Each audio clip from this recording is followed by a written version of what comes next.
जय हिंद स्टूडेंट, उम्मीद करता हूं सभी स्वस्थ, मस्त, खुश और सुरक्षित होंगे। आज की वीडियो में डिस्कस करेंगे जूनियर इंजीनियर सिविल को लेके। काफी बच्चों के क्वेश्चंस है, हालांकि मैंने इसे प्रीवियस वीडियो में कवर भी किया था। उसके बाद में बच्चों के क्वेश्चन है, शॉर्ट लिस्टिंग कब तक आएगी, क्या पैट की कट ऑफ हो सकती है, डिप्लोमा वर्सेस डिग्री होल्डर का भी एक बवाल लेके अभी भी बैठे हुए हैं। और इसके अलावा कौन सी बुक से प्रिपरेशन करें, प्रिपरेशन कैसे करें, इस पर भी बच्चों के सवाल है, वो भी उस पर भी जवाब दूंगा। इसके अलावा lower PCS lab technician, JE electrical mechanical upcoming भर्ती है, इन पर भी अपडेट लेंगे। और इसके अलावा एक्सरे टेक्नीशियन की रिजल्ट डेट क्या हो सकती है, कब तक इसका रिजल्ट जारी किया जा सकता है, और इसके अलावा क्या इसकी फाइनल कट ऑफ हो सकती है, उस पर भी डिस्कस करेंगे।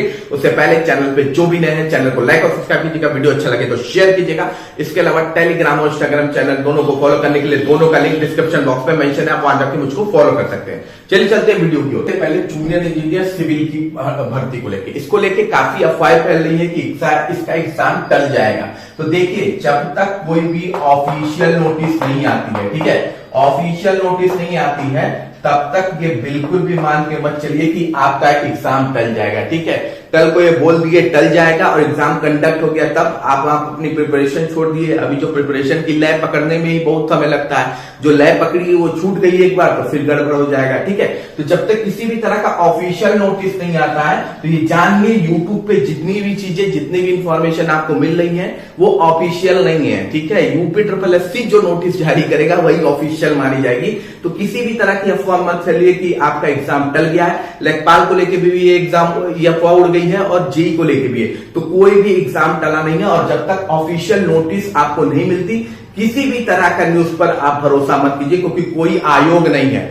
मानना लास्ट में आयोग का जाएगा, किसी यूट्यूबर का नहीं। ठीक है, अब हम बात कर लेते हैं अगले इंपॉर्टेंट अपडेट की। तो बच्चे ये भी पूछ रहे हैं कि इसकी शॉर्ट लिस्टिंग कब तक आएगी। ये मंथ तो लगभग बीत ही गया है, बोला जा रहा था इस मंथ के लास्ट वीक तक आ जाएगी, तो भी नहीं आई, तो कब तक आएगी। देखिए, शॉर्ट लिस्टिंग अगर इतना बड़ा इशू नहीं है, वो 15 दिन पहले भी एग्जाम पे आ सकती है। ठीक है, ऐसा नहीं है कि 15 दिन पहले आ जाएगी तो एग्जाम कंडक्ट नहीं होगा। ठीक है, शॉर्ट लिस्टिंग में क्या है, यही बताया जाएगा ना कि कौन क्वालिफाइड है एग्जाम के लिए। ठीक है, कौन क्वालिफाइड है एग्जाम के लिए, क्या कट ऑफ जाएगी, यही तो आपकी शॉर्ट लिस्टिंग है। तो ये अगर 15 दिन पहले भी एग्जाम पे आ जाएगी तो इससे एग्जाम रुकने वाला नहीं है। ठीक है, शॉर्ट लिस्टिंग बड़ी चीज नहीं है जिससे आपको दिक्कत होने वाली है। ठीक है, तो शॉर्ट लिस्टिंग को लेकर आप परेशान मत होइए। ये शॉर्ट लिस्टिंग तैयार है, ये कभी भी आपकी जारी की जा सकती है। इसके चक्कर में कि शॉर्ट लिस्टिंग जारी होगी तब हम प्रिपरेशन करेंगे, तब तो फिर नप जाएंगे। ठीक है, मौका आपके पास अच्छा है, कंपटीशन कम है, तो शॉर्ट लिस्टिंग का इंतजार किए बगैर आप काम कीजिए। 15 अप्रैल के बीच तक आपको शॉर्ट लिस्टिंग देखने को मिल जाएगी। 15 अप्रैल तक के बीच में आपको शॉर्ट लिस्टिंग देखने को इसकी मिल जाएगी। और कट ऑफ की आप चिंता क्यों कर रहे हैं, मैं बोला तो हूं, अगर आपने पेट में 1 नंबर भी पाया, 1 नंबर भी अगर आप पेट में स्कोर किए हुए हैं, तो आप इस एग्जाम को दे सकते हैं अगर आपके पास डिप्लोमा है। ठीक है, क्या है, अगर आपके पास सिविल में डिप्लोमा है तो आप ये एग्जाम 1 नंबर पर भी दे सकते हैं। ठीक है, अब काफी लोग कहेंगे कि डिग्री वाले को लेके आप काफी कुछ बोल रहे हैं। भाई बीटेक मैं भी खुद हूं।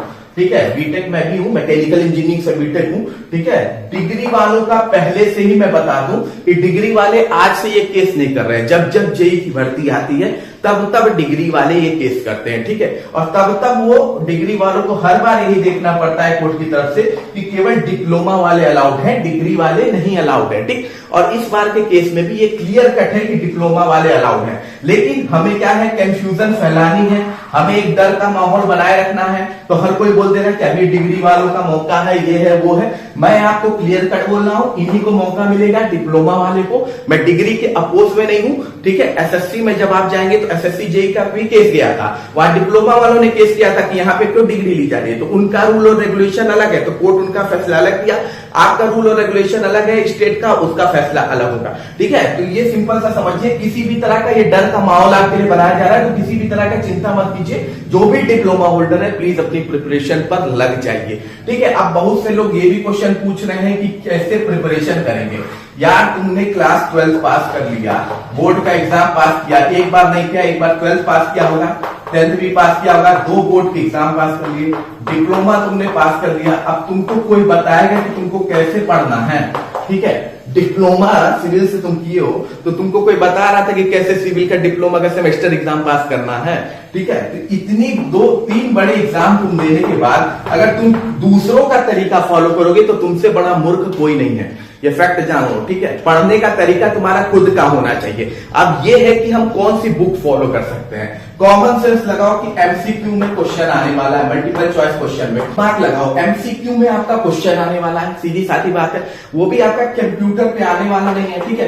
पेपर वाला ये पेपर है, ठीक है, पेपर पे इसका क्वेश्चन आएगा। कंप्यूटर पे आता तो भी हम उम्मीद थी कि बहुत बड़े बड़े क्वेश्चन आ सकते हैं, लेकिन ये आने वाला है किस पे, आपका क्वेश्चन पेपर बनेगा, ठीक। तो सीधी सादी बात है कि एमसीक्यू में किस तरह के क्वेश्चन बन सकते हैं। मैक्सिमम या एक नंबर वाले न्यूमेरिकल, एक नंबर वाले न्यूमेरिकल मतलब कि 2 से 3 लाइन में जो भी सॉल्व हो जाए न्यूमेरिकल, एक फॉर्मूला 2 फॉर्मूला लगा के जो भी न्यूमेरिकल सॉल्व हो जाए वो।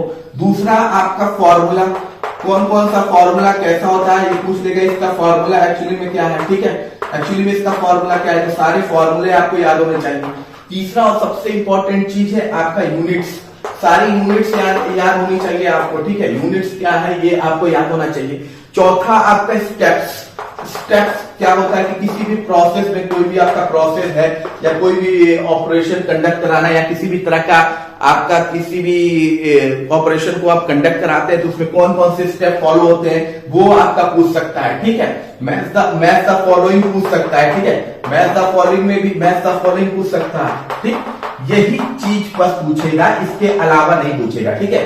यही 5 चीज गिन के पूछना है जिसमें आप इजीली तैयार कर सकते हैं। अगर आपको फॉर्मूला, यूनिट्स अच्छे से पता है, स्टेप्स अच्छे से पता है, तो आप ये एग्जाम इजीली निकाल ले जाएंगे डिप्लोमा का, ठीक है। बुक आप खुद डिसाइड कीजिए कि आपके लिए कौन सी बेहतर है। 50 तरह की बुक आपको 50 लोग बताएंगे, उस पर ध्यान देने की जरूरत नहीं है।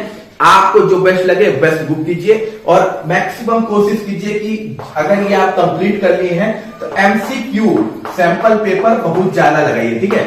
एमसीक्यू के सैंपल पेपर जो है, सैंपल पेपर मैं कहूंगा आप किसी भी कोर्स से ले लीजिए, ठीक है। जो भी आपको सैंपल पेपर कोई भी चैनल दे रहा है, कोई भी आपका वेबसाइट दे रहा है या आप कोई भी किताब से कर रहे हैं, जितना जहां से इकट्ठा करना हो इकट्ठा करके उसको लगा दीजिए, ठीक है। सैंपल पेपर जितना आप लगाएंगे उतना आपका जो गैस वाला कहते हैं ना, लोग कहते हैं लास्ट समय में गैस कैसे मारे, ये कीजिए गैस में, वो कीजिए गैस में, ये कुछ नहीं होता है।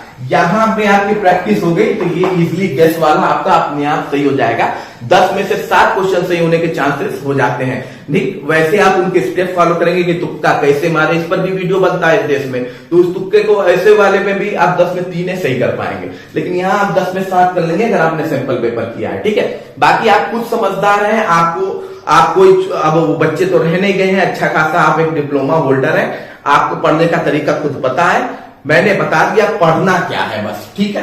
बाकी आप जो बुक चाहिए फॉलो कर सकते हैं कि सैंपल पेपर मैक्सिमम लगाइएगा, जहां से मिले वहां से लगाइएगा, ठीक है। अब हम बात कर लेते हैं अगली इंपॉर्टेंट अपडेट की। तो अगली इंपॉर्टेंट अपडेट आपकी लोअर पीसीएस को लेके है, ठीक है। लोअर पीसीएस की भर्ती देखिए, अब जो भर्ती 3 आने वाली, मैंने ऑलरेडी आपको बोले थी जिन जिन भर्तियों में से, उसमें से 2 भर्ती आपकी जारी भी हो गई। सबसे पहले आपकी एसओ की भर्ती भी आ गई और एजीटीए की भर्ती भी आपकी जारी कर दी गई थी, ठीक है। अब हम बात करेंगे लोअर पीसीएस की। अगली भर्ती ये हो सकती है लोअर पीसीएस की, ठीक है। तो लोअर पीसीएस की जो भर्ती होगी वो लगभग ये मान के चलिए 2000 प्लस पदों पर आपको देखने को मिल जाएगी लोअर पीसीएस की भर्ती, ठीक है। इसके अलावा लैब टेक्नीशियन की भी भर्ती आपको देखने को मिल सकती है, लैब टेक्नीशियन भी दूसरी अपकमिंग, मतलब इन दोनों में से कोई एक, लैब टेक्नीशियन या लोअर पीसीएस में से कोई एक आपको देखने को मिल जाएगी। ये भी लगभग 300 प्लस पदों पर ये भर्ती देखने को मिलेगी। और इसके अलावा ये भर्ती जेई इलेक्ट्रिकल मैकेनिकल, ठीक है।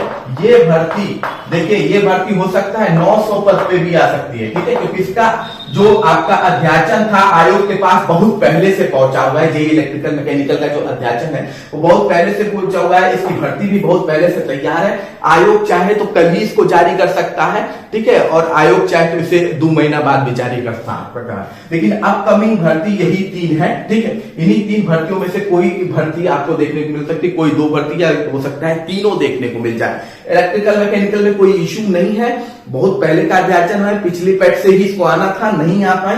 सही तैयार है। थोड़ा सा अगर आप लोग थोड़ा सा आयोग जाके बातचीत करेंगे तो मैक्सिमम है चांसेस है कि यही पहले आ जाए, लेकिन अभी वैसे अगर बात करें तो लोअर पीसीएस के चांसेस सबसे ज्यादा है अपकमिंग भर्ती में आने के। ठीक है, अब हम बात कर लेते हैं अगली इंपॉर्टेंट अपडेट की। तो अगली इंपॉर्टेंट अपडेट एक्सरे टेक्नीशियन को लेकर भी बच्चों का बहुत परेशानी है। ठीक है, अलग अलग लेवल पर परेशानी है। ठीक, एक्सरे टेक्नीशियन के रिजल्ट को काफी टाइम हो गया है। अब जब यहाँ पे बच्चों ने धरना दिया था तो ये कहा गया कि 15 दिन में आपका रिजल्ट जारी हो जाएगा, 15 से 20 दिन लगेंगे। ठीक है, हालांकि अभी 15 से 20 दिन पूरे नहीं हुए हैं। ठीक है, कहा तो यही गया है। अब यहाँ पे एक इशू है आपका क्वालिफिकेशन को ही लेके है। ठीक है, जिसे अभी भी कहा जा रहा है थोड़ा बहुत कि सॉल्व हो रहा है। ठीक है, इस क्वालिफिकेशन में प्रॉब्लम क्या है कि एक्सरे टेक्नीशियन में डिप्लोमा मांगा था। ठीक है, एक्सरे टेक्नीशियन में मांगा था डिप्लोमा होना चाहिए आपका एक्सरे में। डिप्लोमा किसमें होना चाहिए? एक्सरे में आपका डिप्लोमा होना चाहिए। ठीक है, और या उसके समकक्ष, यही पूछा बोला था उसके समकक्ष होना चाहिए। अब उस समकक्ष में उसने क्लियर नहीं किया। ठीक है, आयोग की सबसे बड़ी गलती हमेशा से यही रही है, ईएसओ में भी यही है। सिमिलरली समकक्ष लिख दिया है ओ लेवल में तो बच्चे बहुत कंफ्यूज हैं। ठीक है, ठीक है, वही सेम ग्रेड पे ईओ की भर्ती जब करवाया था तो उसमें ओ लेवल जिन बच्चों का नहीं था उन बच्चों को अब ज्वाइनिंग के बाद मौका दिया गया है कि ओ लेवल पूरा कर लीजिए, और उनसे ओ लेवल नहीं पूरा हो पा रहा है। ठीक है, तो समकक्ष यहां पे लिख दिया डिप्लोमा में। तो उसमें हुआ क्या कि जो एक्सरे वाले हैं वो तो भरे ही भरे, इसके अलावा जिन्होंने डिप्लोमा किया, जिन्होंने डिप्लोमा किससे किया है?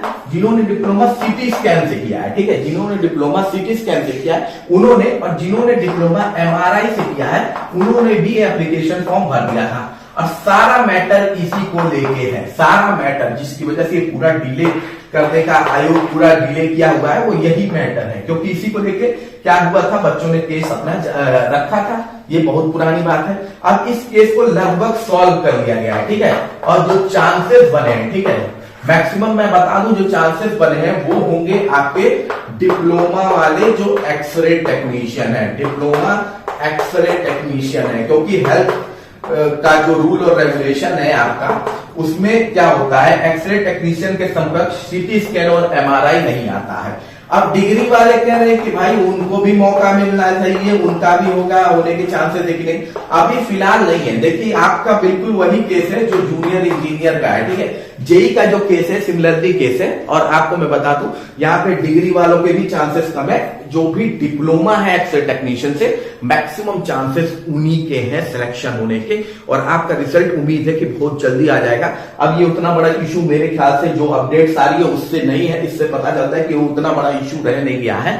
तो उम्मीद है मैक्सिमम चांसेस जो मैंने बोला है डिप्लोमा एक्सरे टेक्नीशियन इन्हीं का सिलेक्शन होगा, और रिजल्ट भी आपको उम्मीद है अप्रैल मंथ में देखने को मिल जाएगा। इसके अलावा अगर आप इसका सेफ स्कोर बात कर लें कि सेफ स्कोर क्या हो सकता है, तो ये मान के चलिएगा अनरिजर्व कैटेगरी में आपका सेफ स्कोर एक्सरे टेक्नीशियन के लिए 42 से 44 के बीच में रहेगा। ठीक है, और ये सेफ स्कोर मैक्सिमम है, इससे कम भी चला जाएगा तो कोई बड़ी बात नहीं है, ज्यादा जाने के चांसेस बिल्कुल भी नहीं है। ठीक है, ओबीसी कैटेगरी की अगर बात करें तो सिमिलरली 40 से 42 के बीच में ये भी घूमेंगे भाई साहब। ठीक है, इस घूमेंगे मतलब मैक्सिमम घूमेंगे, इससे कम भी जा सकते हैं, ऐसा नहीं है कि इससे कम नहीं जा सकते, इससे कम भी जा सकते हैं। ठीक है, इकोनॉमिक वीकर सेक्शन की अगर आप बात करेंगे तो ये भाई साहब 38 से 40 के बीच में मैक्सिमम घूम सकते हैं।